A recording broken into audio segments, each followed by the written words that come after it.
নিরপেক্ষ নির্বাচন অনুষ্ঠান এবং কমিশন সংস্কারে সব রকম সহায়তা করতে নির্বাচন ব্যবস্থা সংস্কার কমিশন বদ্ধপরিকর বলে জানিয়েছেন সংস্কার কমিশন প্রধান বদিউল আলম মজুমদার। তিনি বলেন, অতীতে যারা নির্বাচন ব্যবস্থায় সুস্পষ্ট অপরাধ করেছে তাদের বিচার নিয়েও আলোচনা হয়েছে কমিশনের সাথে বৈঠকে। বিস্তারিত ইফতেখার রেজা রিপোর্টে।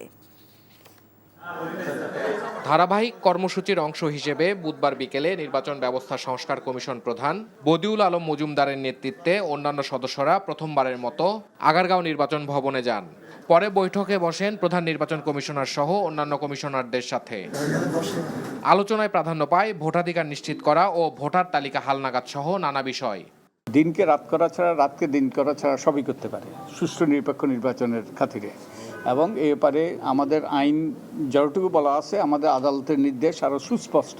ওনারা সুষ্ঠু নিরপেক্ষ নির্বাচন করতে বদ্ধপরিকর এবং আমরা সহায়তা করতে আমরা এক পায়ে দাঁড়িয়ে আছি। So I think we have the same goal and we are working toward that. নির্বাচনের ক্ষেত্রে অনেকগুলো অপরাধ করা হয়েছে। এই অপরাধের বিচার হওয়া দরকার। নির্বাচন কমিশনার আবুল ফজল মোহাম্মদ সানাউল্লাহ বলেন, সুষ্ঠু নির্বাচনের জন্য যেসব ঘাটতি রয়েছে তা সমাধানে কাজ করা হবে।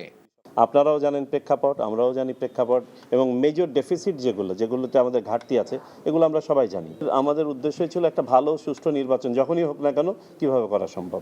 সুষ্ঠু নির্বাচন পরিচালনায় আগামীতেও নির্বাচন ব্যবস্থা সংস্কার কমিশনের সাথে আরও আলোচনা করা হবে বলেও জানান তিনি। যে জায়গাটাতে আমরা ইফতেখার রেজা, এনটিভি নিউজ, ঢাকা।